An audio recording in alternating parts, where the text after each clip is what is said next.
वो एक zone of tension होता है. It is linear as it shows progressive increase in a species composition of one incoming community and a simultaneous decrease in species of the other outgoing adjoining community. तो जैसा बहुत simple सी बात है कि जब भी हम इकोटोन की बात करेंगे तो उसमें एक साइड की कम्युनिटी ज्यादा होगी और एक साइड की मतलब डिक्रीजिंग, बेसिकली वो ऐसा एक रिप्रेजेंट करेगा कि एक की बढ़ रही है, एक की कम हो रही है. ठीक है.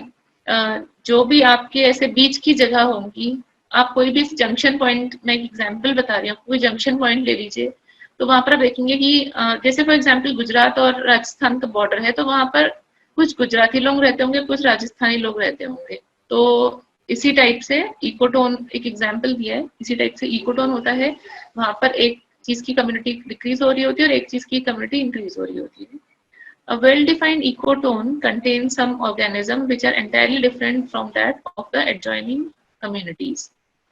ठीक है.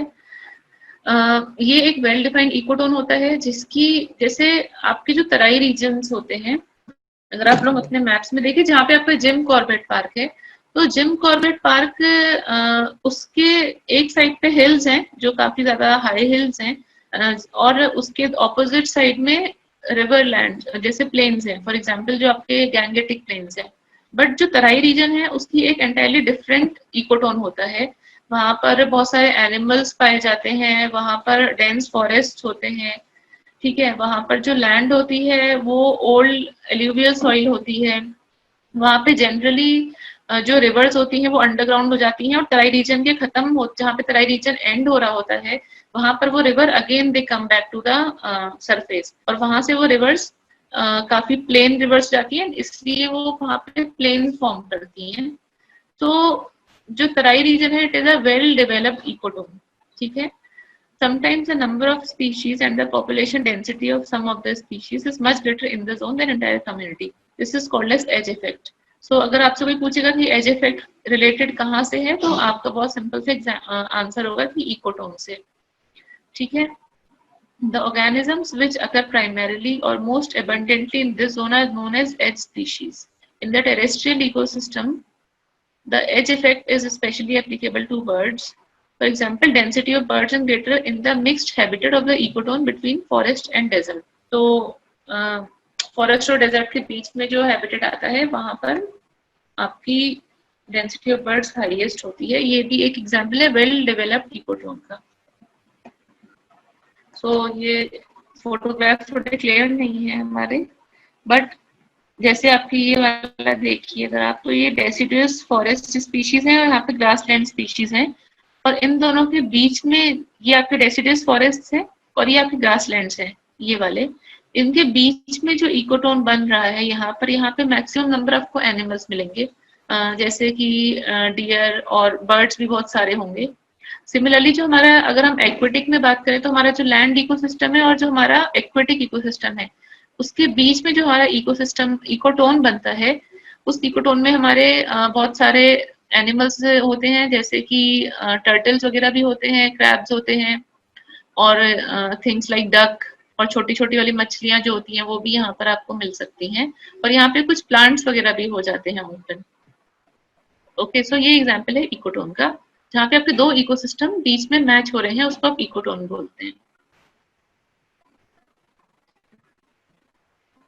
ओके. Now what is नीशे.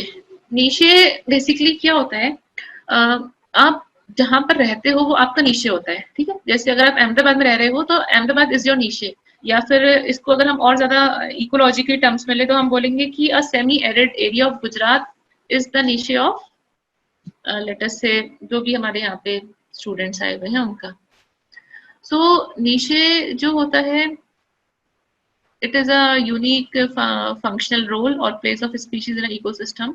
अब उसमें जो भी आपके biological, physical, chemical, geographical conditions होंगी वो सब कुछ आपको हेल्दी रहने में, रिप्रोड्यूस करने में, सरवाइव करने के लिए एसेंशियल होता है, वो आपका नीशे कहलाता है. सो नीशे सर्टेनली, बहुत सिंपल सी बात है कि नीशे बहुत ज्यादा इम्पोर्टेंट होता है हर एक स्पीशी के लिए, और कभी भी किसी दो टाइप की स्पीशीज के लिए एग्जैक्टली सेम आइडेंटिकल नीश नहीं हो सकता. जैसे लेट अस से ह्यूमंस हैं, ह्यूमंस लैंड पे सरवाइव करते हैं, वाटर पे सरवाइव करते हैं, बट अगर हम इंटरटेरेस्ट्रियल चले जाते हैं तो वहां पर हम सरवाइव नहीं कर सकते। बट ऐसी कोई चीजें हैं जो वहां पे सरवाइव कर सकती हैं, या फिर कुछ ऐसी भी चीजें होंगी जो हमसे कम चीजों में सरवाइव कर लेंगी, सिर्फ वाटर के अंडर सरवाइव कर लेंगी, उनके लिए एक एक्वेटिक जगह होना ही काफी है। सो कभी भी दो चीजों के नीचे सेम नहीं हो सकते। सो नीचे के टाइप क्या क्या है? Habitat niche where it lives, बहुत सिंपल सी बात है, जहाँ पे आप रहते हैं। Food niche whatever you eat and you decompose, and उसमें कौन कौन सी species that you compete with. जैसे कि मान लीजिए एक बहुत छोटा सा एग्जांपल लेते हैं कि आपके कॉलोनी में कैट्स एंड डॉग्स दोनों रहते होंगे। सो अक्सर दोनों के बीच में कंपटीशन होता है। आप अगर एक भी ब्रेड या कुछ देते हैं तो बोथ में कॉम्पीट की कौन क्या खाएगा। तो जो जिस स्पीशीज से उसको कॉम्पीट करना पड़ता है वो भी उसके फूड नीचे में आता है। इतना इजीली हर एक को फूड अवेलेबल हो सकता है ना हो, इसलिए अगर ज्यादा कैट्स अगर ज्यादा डॉग्स हो जाएंगे तो क्या होगा, कैट्स धीरे धीरे कम होने लग जाएंगी। ठीक है, एंड वाइस वर्सा। अगर आप इसको क्रॉप्स के टर्म्स में ले तो अगर क्रॉप्स जहां पर है वहां पर आपके लेटस से लोकस्ट जैसे अभी आ गए थे तो लोकस्ट सारी क्रॉप को खराब कर देंगे। तो उस क्रॉप से बहुत सारे जो और एनिमल्स फीड करते या फिर वो अगर ह्यूमंस को वो क्रॉप सप्लाई होती तो उनसे उनका कंपटीशन हो गया है। ठीक है, सो वो species with whom a particular species competing, that also comes in the food niche. Then comes reproductive niche, how it when it reproduces. Physical and chemical niche, physical and chemical niche में आपका आएगा temperature, land shapes, land slopes, humidity और बाकी सारी physical conditions. Then next term is biome. Biome क्या होता है? The terrestrial part of the biosphere, उसको हम बायोम बोलते हैं। टेरेस्ट्रियल पार्ट मतलब जो भी आपका लैंड पार्ट है उसको हम बायोम बोलते हैं।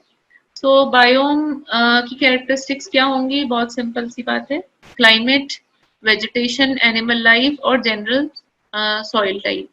ठीक है, इसमें आपका टेम्परेचर भी आ जाएगा क्योंकि टेम्परेचर से हिसाब से भी बायोम डिफाइन डिफरेंट होता है, which comes in the climate actually.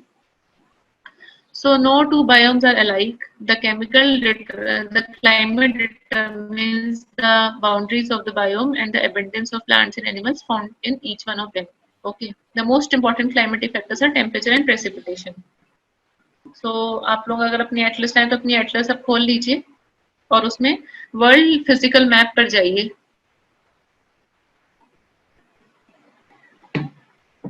Okay,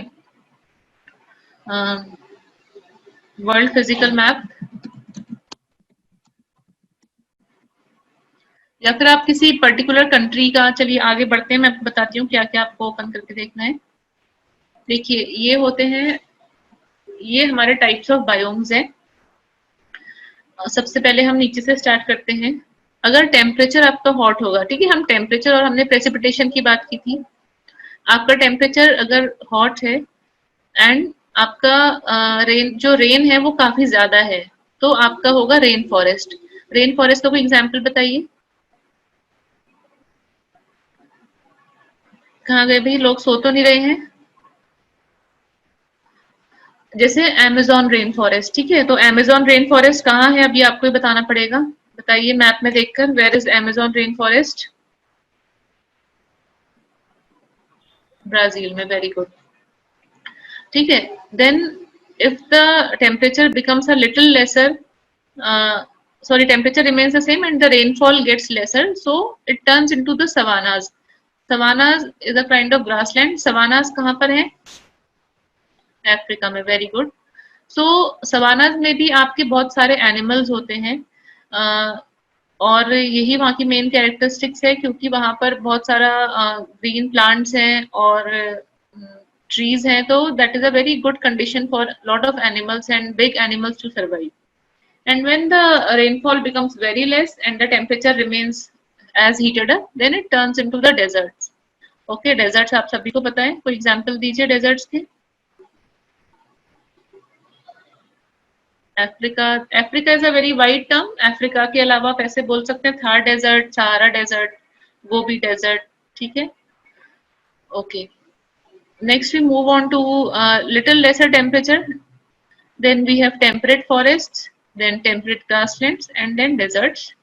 उसके बाद हमारे और ऊपर जाते हैं हम, टेम्परेचर और कम होने लग गया तो हम टाइगा, टाइगा हमें बायोम मिलता है which is sub arctic reason.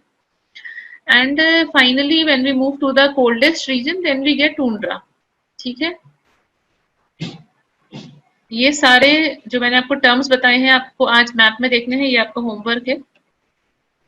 सो अब हम जो भी ये 6-7 बायोम्स हैं इनको डिस्कस करेंगे। सबसे पहले हम टुंड्रा की बात कर लेते हैं। टुंड्रा होता है in the northern and southern most region of the world adjoining the ice bound poles. So they are devoid of trees, वहाँ पे कोई पेड़ वेड़ होते नहीं है एक्सेप्ट थोड़े बहुत पेड़ सदर्न पार्ट में है टुंड्रा के, और वहाँ पे मेनली मॉसेस एंड लिचन्स होते हैं।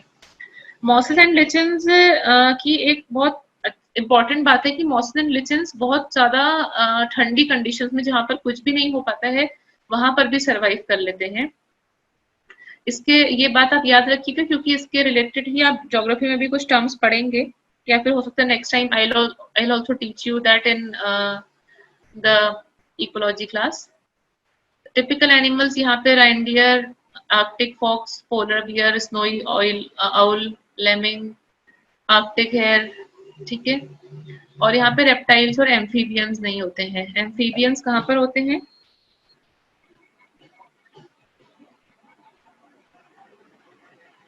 एम्फीबियंस कहाँ पे होते हैं ये आपको आज पता करना है। नेक्स्ट मूव ऑन करते हैं हम टाइगा में।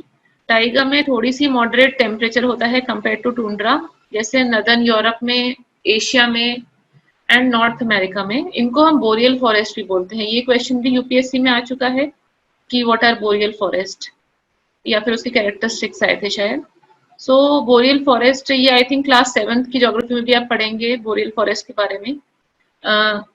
They are the most dominating vegetation is coniferous evergreen, mostly spruce with some pine and firs। ठीक है, सो आपको अब ये पढ़ना है कि जो ये वाले ट्रीज होते हैं, ये वाले trees basically soft wood trees होते हैं। ये आपके मेनली ज्योग्राफी का है, बट इसलिए I am telling you. So how it defines the economy, जैसे कि जो भी ये प्लेसेस हैं यहाँ सबसे हमारा, यहाँ पे हमारा मैक्सिमम जो होता है वो सॉफ्ट वुड होता है, और सॉफ्ट वुड से हम पेपर फॉर्म करते हैं। तो जो भी आपकी कंट्रीज हैं जैसे कि स्वीडन, फिनलैंड, कनाडा, यहाँ से काफी पेपर सप्लाई होती है। So again this is how you understand कि कैसे आपकी ज्योग्राफी, इकोलॉजी एंड आपकी इकोनॉमी रिलेटेड होती है। Then we move on to third, temperate और टेम्परेट डेसिडुअस फॉरेस्ट, जैसे कि ये हैं आपके सेंट्रल एंड सदर्न यूरोप में, eastern north America, western China, Japan, New Zealand et cetera. यहाँ पर फ्लोरा में आपके ट्रीज होते हैं जैसे कि beech, oak, maple and cherry. And animals यहाँ पे फैमिलियर, वर्टिब्रेट्स, इनवर्टिब्रेट्स होते हैं। Moderate average temperature and abundant rainfall, जो मैंने आपको ये वाला दिखाया था इससे पहले वाला, इसको याद रखेंगे तो ज्यादा इजी रहेगा आपको याद रखने में चीजों को, और इसके हिसाब से ही इनको पढ़िएगा। Next we move on to tropical rain forest. Tropical rain forest आपके बहुत सिंपल सी बात है कि ट्रॉपिक पर होंगे, तो ये ट्रॉपिकल इको और इक्वेटोरियल रीजन के बीच में जो एरिया होता है यहाँ पर होते हैं। यहाँ पे आपका टेम्परेचर और रेनफॉल काफी हाई रहता है। Tropical rain forest cover 7% of earth surface, और इनको हम कई बार बोलते हैं लंग्स ऑफ द अर्थ, क्योंकि यहाँ पे इतने सारे पेड़ होते हैं, इतने सारे ट्रीज होते हैं कि यहाँ से हमें बहुत सारी ऑक्सीजन प्रोवाइड होती है। Multiple stories of broad leave evergreen tree species are in abundance. ठीक है, सो यहाँ पर एक कैनोपी फॉर्म होती है। जैसे कुछ ट्रीज होंगे आपके जो एकदम नीचे होंगे, जो श्रब्स और घास वगैरह होंगी। उसके बाद कुछ पेड़ होंगे जो आपके करीब 2-3 फीट की हाइट के होंगे, फिर उससे बड़े, उससे बड़े और उससे बड़े। और यहाँ पे इतने सारे ट्रीज होते हैं कि कई बार आपकी जमीन तक आपकी सनलाइट भी नहीं पहुंच पाती है। तो अक्सर यहाँ पर इस टाइप के पेड़ भी मिलते हैं जो बहुत ज्यादा सनलाइट में ग्रो करते हैं, और ऐसे भी हमें यहाँ पे वेजिटेशन मिलता है जो कि एकदम मिनिमम सनलाइट में भी थ्राइव कर लेता है, बट टेम्परेचर हाई होना चाहिए। ये भी एक एग्जाम्पल है अबाउट द सिम्बियोटिक रिलेशनशिप, और कैसे एक स्पीशी दूसरे स्पीशी को खत्म कर देता है। कई बार अगर एक का अबंडेंस होगा तो दूसरा वेजिटेशन खत्म होने लग जाता है। तो वो हमारे ऐसे स्पेशली इन ग्रीन प्लांट्स, ऐसे एग्जांपल्स हमें ट्रॉपिकल रेन फॉरेस्ट में बहुत ज़्यादा मिलते हैं. Then come savannas. Savannas is most extensive in Africa. They have scattered trees and fire-resisting thorny shrubs.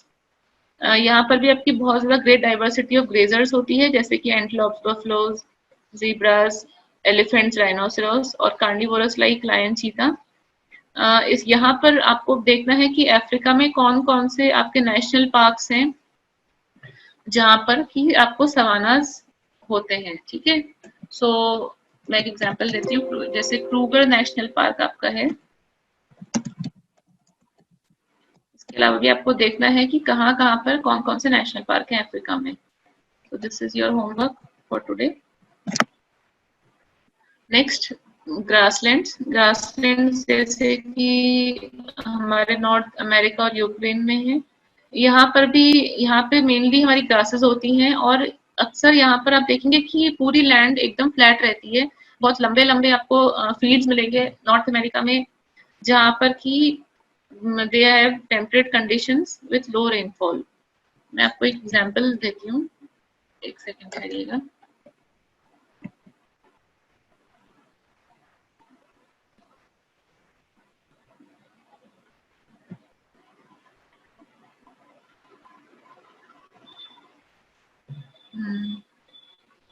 आप लोग अपना एटलस खोल लीजिए. मैंने भी एक एटलस डाउनलोड किया, उसमें देख लेते हैं.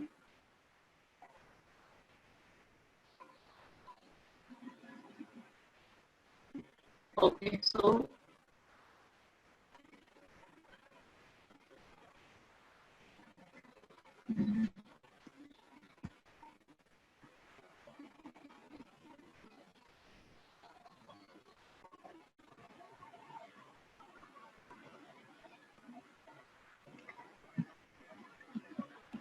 वर्ल्ड फिजिकल मैप में जाइए आप लोग.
हाँ, ठीक है. जैसे मैप अगर आपको दिख पा रहा हो तो आप देखेंगे कि, देखिए यहाँ पर लिखा है, ये देखिए लिखा है यहाँ पे पैम्पास. हम साउथ अफ्रीका में देखिए, साउथ अफ्रीका में आपके जैसे आप नीचे आते हैं टुवर्ड अर्जेंटीना और यहाँ पे पैम्पास है. ये भी आपके ग्रासलैंड्स ही हैं. उसके ऊपर आपके ग्रैंड चेकोज हैं. उसके ऊपर आपके सेल्वाज हैं ब्राजील की साइड. ठीक है. सो ये ही आपके जो मैं आपको बायोम्स पढ़ा रही हूँ यही है. उनके अलग अलग जगह पे अलग अलग नेम्स होते हैं. ऊपर देखिए आप लानोज हैं, LLANOS. यहाँ पर आप लोग को दिख रहा है? कुछ रिप्लाई कीजिए, येस और नो. या फिर आप अपने एटलस में भी देख सकते हैं इस चीज को. नहीं दिख रहा है मैम. नहीं दिख रहा है? एटलस है आपके पास? हाँ मैम. ठीक है. तो आप वर्ल्ड फिजिकल मैप में जाओ या फिर आप साउथ अमेरिका के मैप में जाओ. साउथ अमेरिका के फिजिकल मैप में जाना.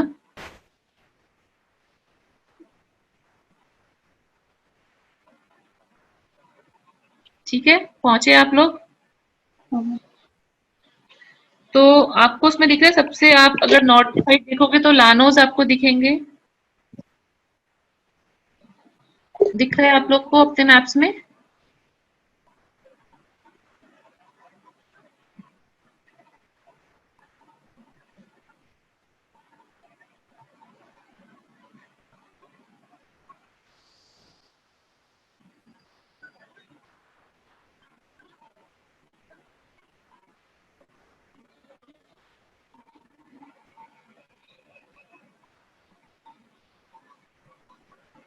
ठीक है, एनीवे आप लोग देख लीजिएगा इसको बाद में आराम से एटलस में। आपके यहाँ पे सेलवार्स होंगे, लानोस होंगे, और इसी तरह से अगर आप बाकी जगह पे देखेंगे,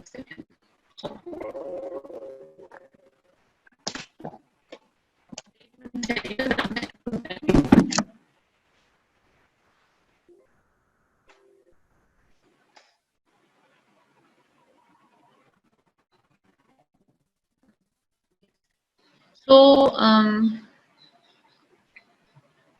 सिमिलरली आप अगर अफ्रीका के मैप में देखेंगे तो आपको यहाँ पर दिखेंगे आपके कॉन्गो बेसिन्स, देन डेजर्ट्स दिखेंगे आपको, कालाहारी डेजर्ट्स, लिबियन डेजर्ट्स, ठीक है।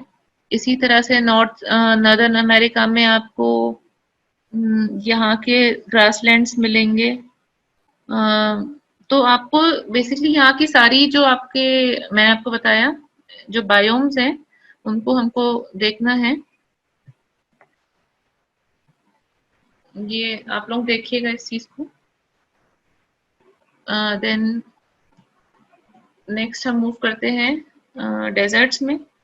डेजर्ट्स में बहुत सिंपल सी बात है, यहाँ पर बहुत कम रेनफॉल होती है, डेज हॉट होते हैं बट नाइट्स आर कोल्ड, ठीक है। अब आपका काम है देखना कि what are the which deserts are cold deserts. ऐसे भी डेजर्ट्स हैं जो कि कोल्ड डेजर्ट्स हैं, आपको मैं हिंट दे रही हूँ, वो साउथ अफ्रीका में, साउथ अमेरिका में है, तो आपको आज जाके देखना है कि which are the cold deserts of the world. Okay, next हम मूव करते हैं एक्वेटिक जोन्स में। एक्वेटिक जोन्स आपके 5 टाइप के होते हैं। सबसे पहले आपके होते हैं fresh water aquatic zone. Fresh water जैसे कि आपके रिवर्स हैं जहाँ पर वाटर फ्रेश रहता है, स्प्रिंग्स हैं, रिवुलेट्स हैं। रिवुलेट्स बेसिकली जो रिवर से छोटे छोटे फॉर्म हो जाते हैं उनको रिवुलेट्स बोलते हैं। क्रीक्स हैं। तो ये आपके फ्रेश वाटर इकोसिस्टम है। पॉन्ड्स, पूल्स जहाँ पे वाटर रुका नहीं रहता और बारिश भी होती रहती है। यहाँ पर आपकी फिजिकल, केमिकल और बायोलॉजिकल कंडीशंस अलग होती हैं क्योंकि आपको कॉन्टिन्यूसली आपकी कुछ सप्लाई होती रहती है वाटर की। And next we move to marine ecosystem. Marine ecosystem means, as the name explains itself, it is जो भी हमारे ओशन और सीज हैं, that is marine ecosystem. Estuaries, estuaries again जो आपके जहाँ पे आपके रिवर माउथ्स होते हैं, बेसिकली जहाँ पे हमारी रिवर जो होती है वो सी को मिलती है। कोस्टल बेस भी बोल सकते हो, टाइड, वहाँ पे टाइड्स भी आपके आते हैं, मार्शेस फॉर्म हो जाते हैं। आप अगर मैप में भी देखेंगे, आप सुंदरबंस देखेंगे अगर अपने वेस्ट बंगाल के पास, जहाँ पे आपकी गंगा रिवर सी में जाती है, या फिर आप जहाँ पे ब्रह्मपुत्र सी में जाती हैं टुवर्ड्स योर रंगून और ये बर्मा वगैरह वाले एरिया में साइड देखेंगे, तो यू विल फाइंड आउट कि कैसे रिवर एक्सपैंड हो गई है और बहुत सारी वहां पर अलग अलग छोटी छोटी उसकी ट्रिब्यूटरीज या रिवुलेट्स बन गए हैं, how it is meeting the ocean, ठीक है। वो उसको हम एस्चुरीज बोलते हैं। एस्चुरीज हाईली प्रोडक्टिव होते हैं कंपेयर टू एडजेसेंट रिवर, क्योंकि एस्चुरीज में आपके 2 टाइप का तो वाटर मिल जाता है और वहां पे बहुत सारे न्यूट्रिएंट्स फॉर्म होते हैं, विचएवर जो भी आपकी रिवर न्यूट्रिएंट्स लेके आ रही है वो सारे एस्चुरीज में कलेक्ट होते जाते हैं। Then coral reef. Coral reef आज आप देखेंगे, कोरल रीफ्स कहाँ पे होती हैं बताइए कोई लोग। कोरल रीफ्स आपके होंगे जहां पर भी आप जैसे आप अंडमान के पास देखेंगे, जहां पर भी आपका कोई आइलैंड्स होंगे उसके आसपास कोरल्स फॉर्म हो जाते हैं, वही कोरल्स हार्ड होके कोरल रीफ्स फॉर्म हो जाते हैं। एंटार्क्टिका के पास इतनी सारी कोरल रीफ नहीं है, ऑस्ट्रेलिया के पास तो ज्यादा कोरल रीफ है, ठीक है। इनफैक्ट ग्रेट बैरियर रीफ भी है कि ऑस्ट्रेलिया के पास, तो आपको वहाँ पे देखना है कि कोरल रीफ्स कहाँ पर होती हैं, कहाँ कहाँ पर वर्ल्ड में है। और मैंग्रोव्स, मैंग्रोव्स भी आपको देखने हैं जहाँ पर नॉर्मली सॉल्टी वाटर मैच होता है, मीट होता है। मैंग्रोव्स आपको उड़ीसा में जैसे इंडिया में मिल जाएंगे, ठीक है। पूरे ईस्ट कोस्ट में देखिएगा आपको काफी सारे मैंग्रोव्स मिलेंगे, उड़ीसा में, आंध्र प्रदेश में, etcetera. Then next we move on to biosphere. Bombay, Bombay हाँ ठीक है, बॉम्बे में भी थोड़े बहुत कोरल रीफ्स हैं आपके, पर मेनली आप आइलैंड्स के अराउंड देखेंगे तो आपको ज्यादा अच्छे कोरल रीफ्स मिलेंगे। Biosphere, eri forest, Okay. So biosphere, what is biosphere? Biosphere is the part where of the earth where life can exist. ठीक है, तो बहुत सिंपल सी बात है, लाइफ कैसे एग्जिस्ट करेगी जब पानी, हवा, लैंड सब कुछ मिलेगा। मतलब सब कुछ होगा, और जहां पर ये तीनों चीजें मिलेंगी उनको हम बोलेंगे ecosphere. So it is a narrow layer between the surface of the earth. और ये इतना, इसका जो बायोस्फीयर का जो हमारा थिकनेस है, आपको पता ही है कि it is very very less. अगर आपका एक एप्पल, एक सैंपल दिया कि अगर आपका एप्पल के बराबर आपका अर्थ है, तो एप्पल का जितना स्किन होता है उतना ही बड़ा आपका बायोस्फीयर है। ठीक है, बायोस्फीयर वो वाला एरिया रिप्रेजेंट करता है जहाँ पे आपके तीनों, बाकी के तीनों जो हैं, एयर, वाटर और लैंड, एटमॉस्फेयर, हाइड्रोस्फीयर, लिथोस्फीयर, वो इंटरेक्ट करते हैं। So life in biosphere is abundant between 200 meters and below the sea level and above about 6000 meters above the sea level। इसके बीच में ही आपकी सारी लाइफ आप देखेंगे कि होती है। बियॉन्ड 200 मीटर बहुत ज्यादा लाइफ नहीं है सी सरफेस के, एंड सिमिलरली अबव 6000 मीटर भी कुछ नहीं होता है, सिर्फ स्नो ही होती है, थोड़ा बहुत मॉसेस लिचन्स हो जाते हैं। दिस इज योर बायोस्फीयर जहाँ पर तीनों इंटरेक्ट कर रहे हैं। ओके, सो अभी ये हमारा जो बेसिक हमारे टर्म्स थे वो सारे के सारे हमने फिनिश कर लिए हैं आज की क्लास में। तो अब हम हाफ क्लास के बाद मूव करते हैं constitutional provision related to environment. किसी के भी क्वेश्चन है अभी तक तो प्लीज आप लोग चैट पे लिखिए या फिर पूछ लीजिए।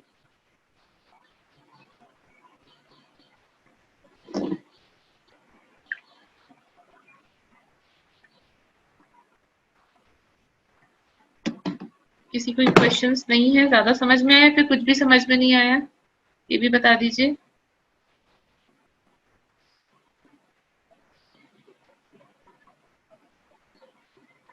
मैम कंज्यूमर्स एक बार, ओके ठीक है।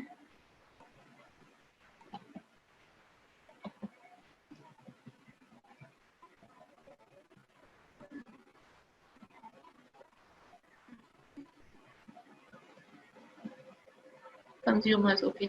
सो कंज्यूमर्स, सबसे पहले देखो कंज्यूमर्स क्या होते हैं। देखो बहुत सिंपल सी बात है कि कुछ लोग अपना खाना खुद बना लेते हैं, कुछ लोग अपना खाना खुद नहीं बना पाते, ठीक है। तो जो अपना, जो खुद से अपने आप पे सेल्फ नरिशिंग है वो सिर्फ प्लांट्स है।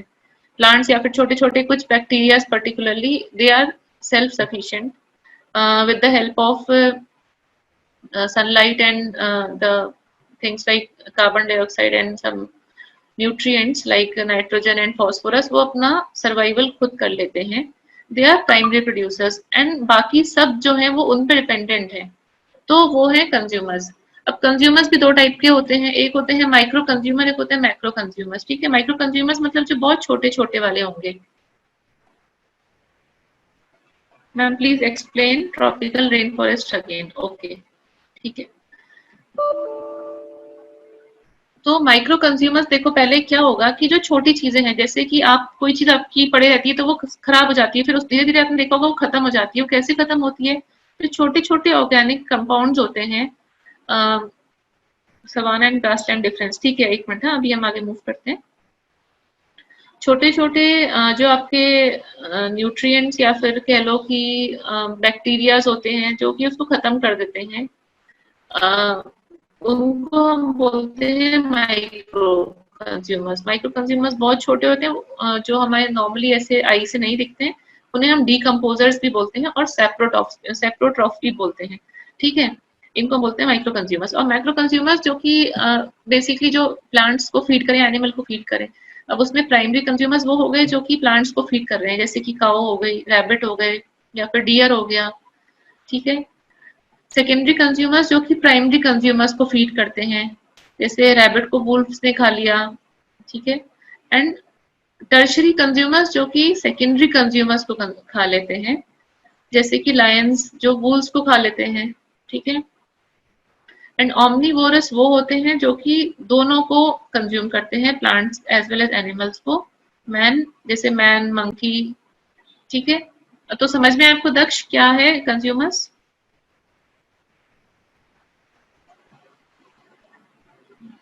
Okay, great. Next we move on to the tropical rainforest. Tropical जैसे आपके ये जो रेन फॉरेस्ट वगैरह ये आपको बहुत डिटेल में पढ़ाया जाएगा, मैंने आपको छोटा सा ही इंट्रोडक्शन दिया है। देखो ट्रॉपिकल रेन फॉरेस्ट ट्रॉपिकल होंगे एक तो, ठीक है, वो ट्रॉपिक और इक्वेटर के बीच में होंगे। तो आप जब भी अपने इक्वेटर के आसपास देखेंगे, आप इक्वेटर को आज देखना, पूरी इक्वेटर देखना, तो आप देखोगे पूरे इक्वेटर के अराउंड जो भी एरिया है सब जगह पे बहुत ज्यादा हैवी आपके फॉरेस्ट या फिर बोलना चाहिए कि एवरग्रीन फॉरेस्ट वहां पर है, चाहे वो इंडिया में हो। इंडिया में भी as you move towards the equator, मतलब ट्रॉपिक से इक्वेटर के बीच में आपके डेंस रेन फॉरेस्ट हैं जहाँ पे काफी ज्यादा बारिश होती है। ये ऐसे एरियाज हैं जहाँ पर ऑलमोस्ट डेली बारिश भी होती है, ठीक है। सो ज्यादा रेनफॉल होने की वजह से प्लस यहाँ पर टेम्परेचर भी काफी हॉट रहता है, तो ह्यूमिडिटी भी काफी रहती है। तो टेम्परेचर एंड रेनफॉल दोनों मिलाकर काफी सारे हमारे बोला चाहिए ट्रीज एंड वेजिटेशन फॉर्म होता है। So tropical areas are in equatorial region which are abound with life, temperature and rainfall both are high, ठीक है। तो आज आप अपने इक्वेटर के अराउंड का एरिया देखना, आपको तब समझ में आएगा कि ट्रॉपिकल रेन फॉरेस्ट कहाँ पे होते हैं। Tropical rainforests cover about 7% of Earth's surface and 40% of world's plant and animal species. अगर आप देखेंगे हॉटस्पॉट्स देखना है जब, तो चीजें देखनी है आपको। First areas on the equator, ठीक है।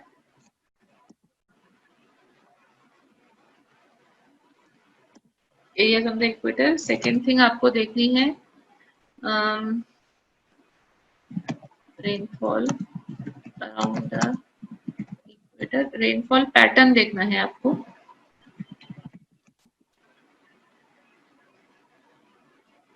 एंड थर्ड आपको देखना है हॉटस्पॉट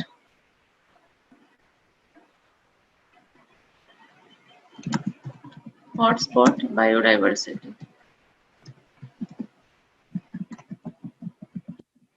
ठीक है। सो आप देखेंगे कि जो आपके हॉटस्पॉट एरियाज हैं वो mostly around the tropical rain forest ही होते हैं।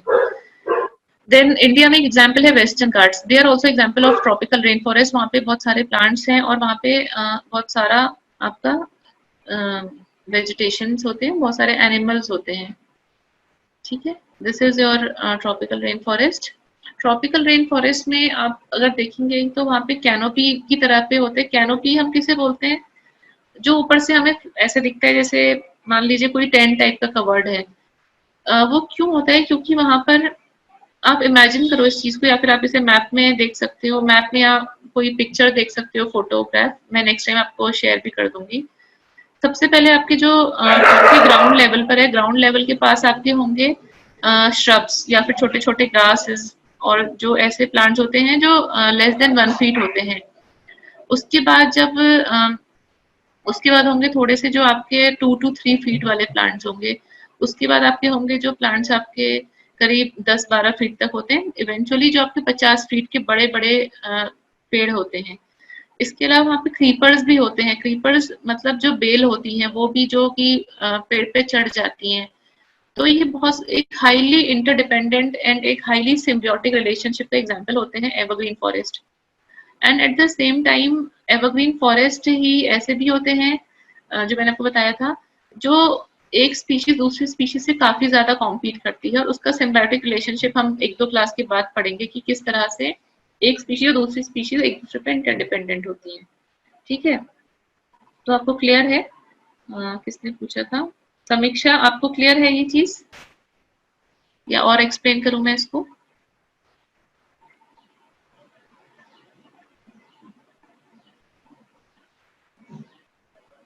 ओके, ठीक है। Next we move on to savannas and grassland, ठीक है। देखो सवाना में पहले हम देख लेते हैं कि क्या है ये। This is your savanna and this is your grasslands, ठीक है। डिफरेंस दोनों देखो, दोनों में वाटर मतलब रेनफॉल लेवल तो ऑलमोस्ट सेम ही लगता है, बट डिफरेंस है टेम्परेचर का। जो ज्यादा हॉट है वहां पे सवानाज है। तो सवानाज आपको मिलेंगे इक्वेटर के पास, ठीक है। और इक्वेटर के पास जैसे मैंने आपको जो दिखाया था साउथ अफ्रीका में, साउथ अफ्रीका में सेंट्रल अफ्रीका में एक्चुअली, और साउथ अमेरिका कॉन्टिनेंट पे आप देखिएगा तो वहां पे आपको सब सवानाज हैं, जिनकी अलग अलग सवानाज हम इनको बोलते हैं इन अफ्रीका। इनको हम लानोज बोलते हैं नॉर्थ साउथ अफ्रीका के नदर्न पार्ट में, ठीक है। ये आपको देखना है, सेल्वास बोलते हैं, सेल्वास भी एक्चुअली सवाना ही होते हैं, उनके नेम्स अलग हैं। तो आपको आज ये भी देखना है, मैं चैट में लिखते जा रही हूँ, आप लोग इस चीज को नोट कर लीजिएगा। लानोस, सेल्वास, पैम्पास, ठीक है। टेम्परेट ग्रासलैंड क्या होता है? टेम्परेट ग्रासलैंड टेम्परेट रीजन में होंगे, जो कि ट्रॉपिक्स से हम जब हम ट्रॉपिक ऑफ कैंसर या ट्रॉपिक ऑफ कैप्रिकॉर्न से टुवर्ड्स दी आर्कटिक जाते हैं, उसके बीच में जो होते हैं वे are temperate grassland. Temperate grassland में सिर्फ और सिर्फ ग्रासेस होती हैं, वहां पर आपके ट्रीज इतने ज्यादा नहीं होते, वहां पे मेनली ग्रासलैंड्स होती हैं। ये आपको प्राइमरीली नॉर्थ अमेरिका में मिलेंगे। और सवानाज में आपके ट्रीज भी होते हैं, सवानाज में ज्यादा एनिमल्स दोनों ही जगह काफी होते हैं, लेकिन सवानाज में आपको ज्यादा बड़े बड़े ट्रीज मिलते हैं, ठीक है। देखो savannas are most extensive in Africa, और यहाँ पर हमारे एंटेलोप्स, बफलोज, जीब्रास, एलिफेंट्स, ये सारे एनिमल्स भी मिलते हैं। एंड जो ग्रासलैंड्स हमारे हैं वो मेनली हमारे नॉर्दर्न अमेरिका, यूक्रेन एक्सेट्रा में है। यहाँ पर भी टेम्परेट कंडीशन है, रेनफॉल लो है, लेकिन सवानाज में कंडीशंस ट्रॉपिकल होती हैं, मतलब ज्यादा गर्मी पड़ती है, ठीक है। तो यहाँ पे इस वजह से सिंस टेम्परेचर कंडीशंस कम है तो इसलिए ज्यादातर ग्रासेस होती हैं, पेड़ इतने ज्यादा नहीं होते हैं, ट्रीज कम होते हैं। ये मेन डिफरेंस होता है सवानाज और ग्रासलैंड्स के बीच में, ठीक है। आपको क्लियर है? निकिता आपको क्लियर है ये चीज? Okay good. सो नेक्स्ट हम मूव करते हैं कॉन्स्टिट्यूशनल प्रोविजंस। ये बेसिकली मैं आपको एक बार बता दे रही हूँ, पर आपको ये खुद से ही याद रखने होंगे।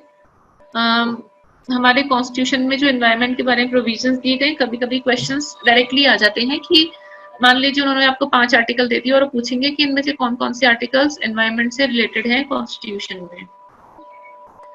Article 48A, which is the state shall endeavor to protect and improve the environment and to safeguard the forest and wildlife of the country। ये कहाँ पर है? ये हमारे फंडामेंटल ड्यूटीज में आता है। Then 51AG, 51AG, it shall be the duty of every citizen of India to protect and improve the natural environment, including the forest, lakes, rivers, and wildlife, and to have compassion for living creatures। Article 21 is your fundamental right.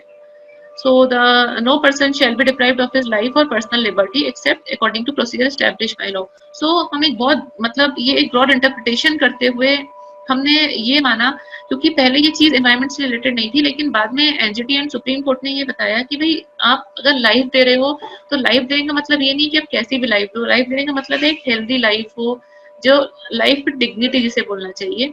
और उसमें उन्होंने ये माना कि green cover होना, access to healthy drinking water होना, fresh air होना, ये भी उसकी राइट टू लाइफ का पार्ट है।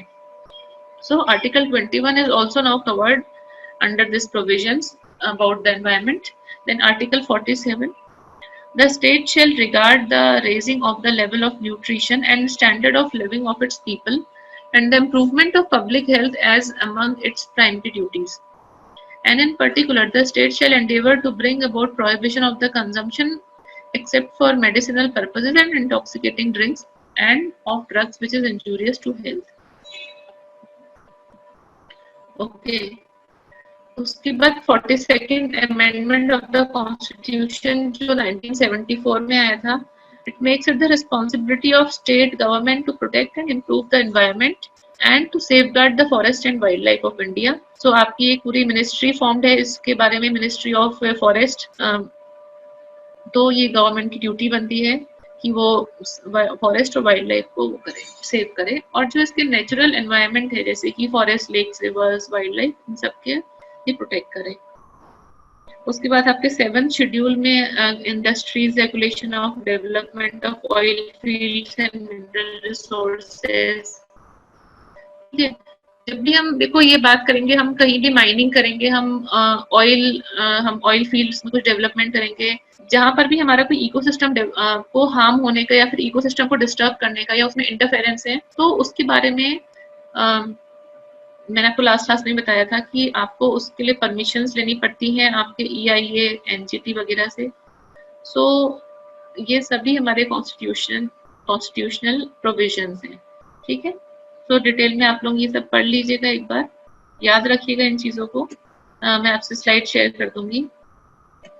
अब जैसे देखो ये है कि as conferred in article 246, while the union is supreme to make any laws over the subjects enumerated in list 1, the state under article 246(3) enjoys competence to legislate on the entries contained in list 2, and both the states and union under article 246(2) have concurrent jurisdiction.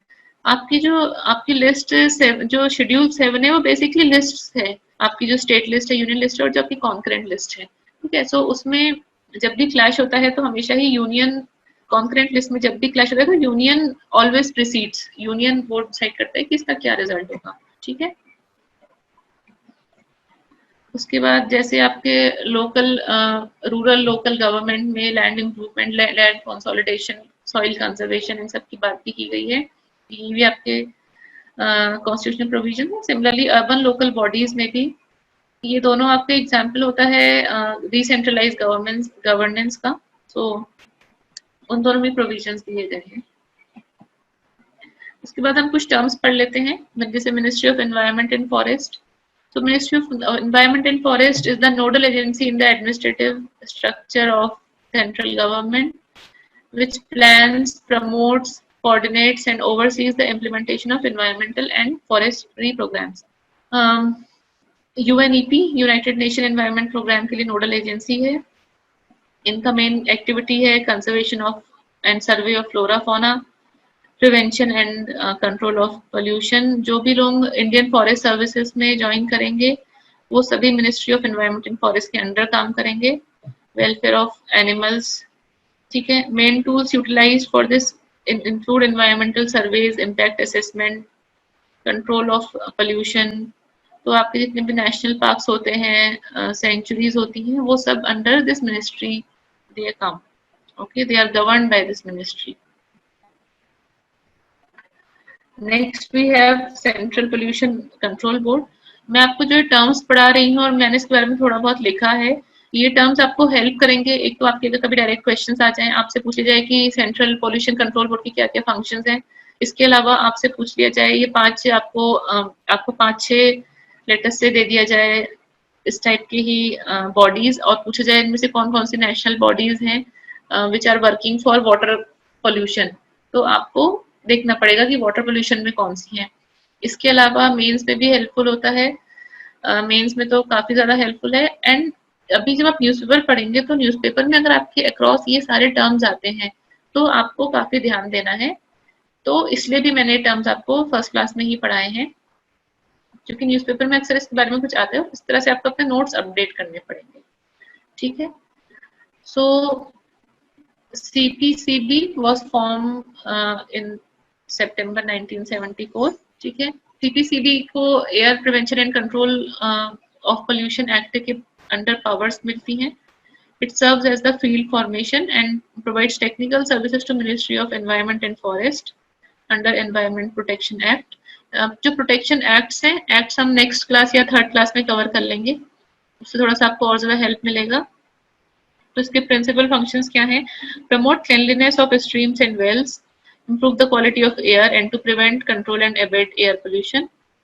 In India, states do not pursue independent environmental policy of their own, but adopt the policies formulated at the national level. ठीक है?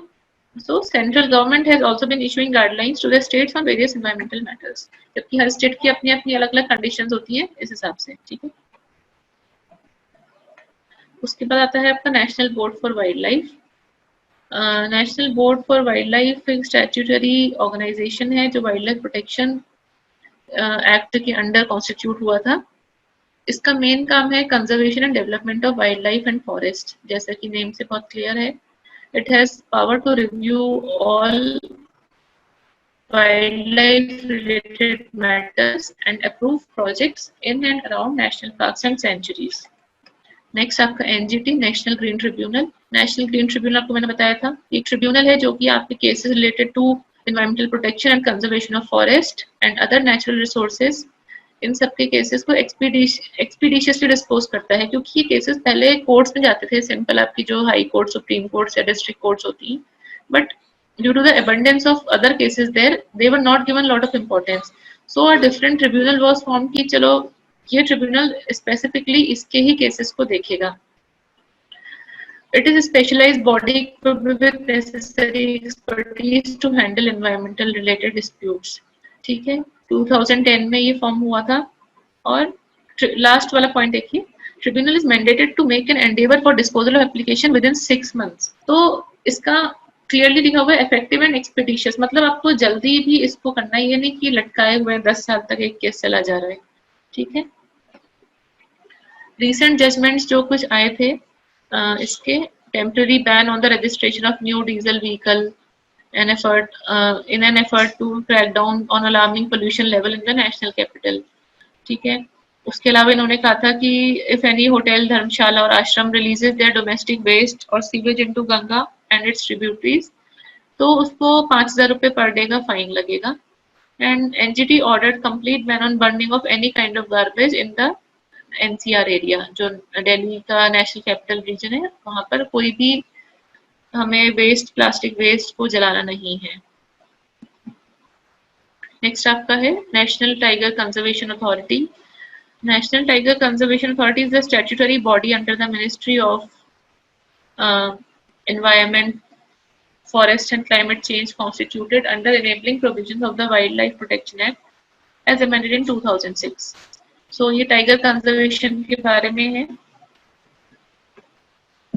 Next Wildlife Crime Control Bureau. So जो आपका ये bureau है, ये 2007 में under 2007 में form हुआ था under wild life protection act, specially for wild life. आप अगर देखेंगे कि बहुत सारे आपको लगेगा कि environmental protection act, wild life protection act के अंदर है, लेकिन उनको अलग अलग काम दिए गए ताकि वो ज्यादा कॉन्सेंट्रेट करके उस चीज को ही मतलब पर्टिकुलरली उस पर ध्यान देकर उस चीज को कर्व कर सके, अगर उसकी प्रोटेक्शन कर सके, कोई अगर उसके फैक्टर्स हैं जो उसको खराब कर रहे हैं उनको रोक सके। नेक्स्ट है आपका जेनेटिक इंजीनियरिंग अप्रूवल कमिटी। ये आपके न्यूज़पेपर में काफी ज्यादा आता होगा, अगर आप देखेंगे। इसमें हम बात करते हैं कि जो भी हमारे जेनेटिकली इंजीनियर्ड चीजें होती हैं, मान लीजिए हम हमारी कोई इंडस्ट्री है, वहां से हमारे कुछ वेस्ट होता है, या फिर हम वहाँ पे जो भी फॉर्म कर रहे हैं उसमें ऐसा कुछ ना हो जो कि ह्यूमन जेनेटिक्स के अंदर जाकर उस लेवल पर हमें हार्म करे। ठीक है, सो और ये भी इसमें कहा गया, it is also mandated with approving the release of genetically engineered organism and products into the environment including experimental field trials. जैसे हमारी जेनेटिकली मॉडिफाइड क्रॉप्स आने लग गई हैं आजकल, आप देखेंगे कि कॉटन में, व्हीट में, राइस में, तो उन सबको देखने के लिए, उन सबको क्या बोलना चाहिए, रेगुलेट करने के लिए ही हमने जेनेटिक इंजीनियरिंग अप्रूवल कमेटी को फॉर्म किया है। ठीक है, नेक्स्ट हम बात करते हैं central zoo authority. Central Zoo Authority of India is the body of government of India responsible for oversight of zoos। तो ये लोग मेनली zoos पर ध्यान देते हैं और इनका मेन ऑब्जेक्टिव होता है कि कंजर्वेशन ऑफ वाइल्ड लाइफ करना। ठीक है, तो एवरी जो भी जू होते हैं सारे इंडिया में, तो उन सबको इस अथॉरिटी से अपना एक रिकग्निशन ऑब्टेन करना पड़ता है। नेक्स्ट है national afforestation and eco development board, NAEB। NAEB is responsible for promoting afforestation, tree planting, ecological restoration with special attention to degraded forest areas। तो और इकोलॉजिकली फ्रेजाइल एरिया जैसे वेस्टर्न हिमालयाज, अरावली, वेस्टर्न घाट्स, ये areas बहुत fragile areas हैं। Fragile areas मतलब यहाँ पे अगर हम थोड़ा सा भी कुछ इंटरफेरेंस करेंगे तो बहुत ज्यादा मेजर डिस्टर्बेंसेस होने के चांसेस होते हैं। तो इन सब में एफोरेस्टेशन करना और इको डेवलपमेंट करना, मतलब development as well as development जिससे इकोलॉजिकली कुछ हमारा ज्यादा इफेक्ट ना आए, बैड इफेक्ट्स ना आए, उसके लिए हमने ये बोर्ड फॉर्म किया है। तो इसके फंक्शंस आप पढ़ सकते हैं। It restores fuel, wood, fodder, timber and other forest produce, sponsors research and extension of research findings to disseminate new and proper technologies. Okay. Wildlife Institute of India, autonomous institution and the Ministry of Environment, Forest and Climate Change. ठीक है, ये लोग biodiversity के areas, endangered species, इन सब के बारे में studies करते हैं। Compensatory afforestation fund management and planning authority, Campa बोलते हैं इसको। ये भी ministry of environment and forest ने ही फॉर्म एस्टेब्लिश किया था। इनका भी मेनली काम है कि कंपनसेटरी एफोरेस्टेशन करना, मतलब मान लीजिए आपकी हमने लेटेस्ट से अहमदाबाद में हम कोई ऐसा प्रोजेक्ट डेवलप करें जिससे हमको सम जो हमारा कुछ फॉरेस्ट कवर है उसे हमें कट करना पड़ेगा, तो दिस पर्टिकुलर एस्टेब्लिशमेंट इंश्योर्स कि उसकी बिहाफ पर कहीं पे एफोरेस्टेशन हो, उसके लिए फंड्स वो दे और उसका प्लानिंग किस तरह से किया जाएगा। ठीक है, ये मेनली स्टेट फॉर्म होते हैं इसमें, स्टेट मतलब सॉरी स्टेट में ये अपॉइंट किए जाते हैं। Zoological Survey of India, Zoological Survey of India was established to promote the survey, exploration and research of the fauna in the country. ठीक है, प्राइमरी ऑब्जेक्टिव्स हैं।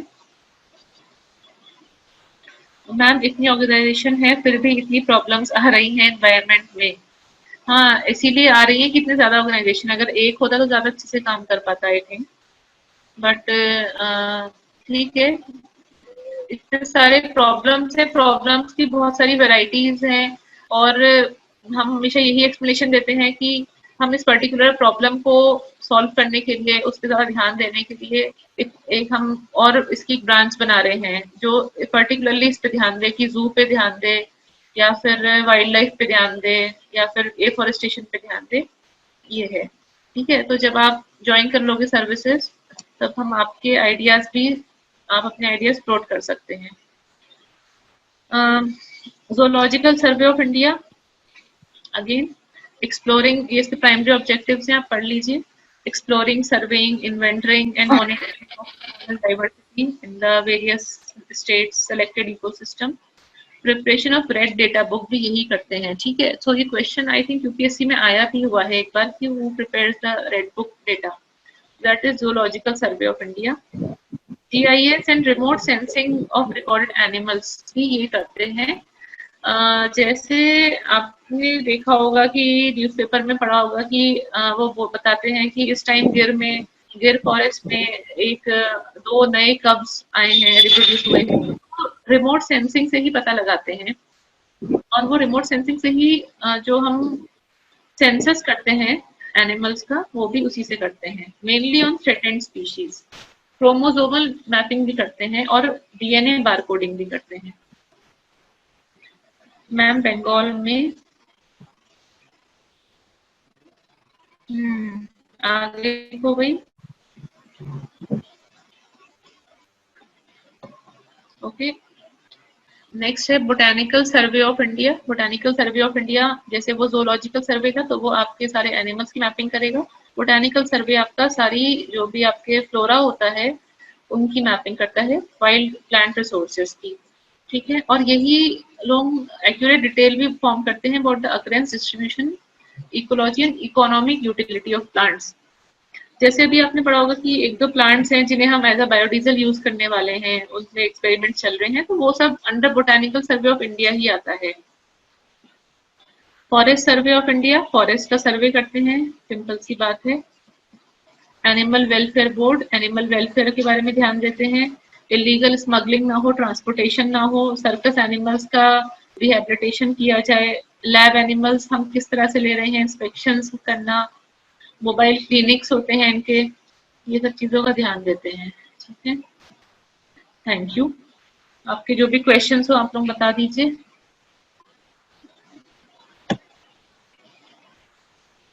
या कुछ रिपीट करना हो तो वो बता दीजिए, और मैं क्लास अभी सर से शेयर कर लूंगी, तो फिर वो आपको ये स्लाइड आपको सेंड कर देंगे। इसके अलावा जो भी मैंने आपको मैप में बताया है, आपको ये सारी चीजें देखनी है। और एक चीज आपको और देखनी है आज, कि मैं आपके चैट में भी लिख रही हूँ, इंडिया फिजिकल मैप, एनिमल्स कहाँ कहाँ पर है। ठीक है, आपको वो स्टेट्स पता होने चाहिए कि वो जैसे वेस्टर्न घाट्स,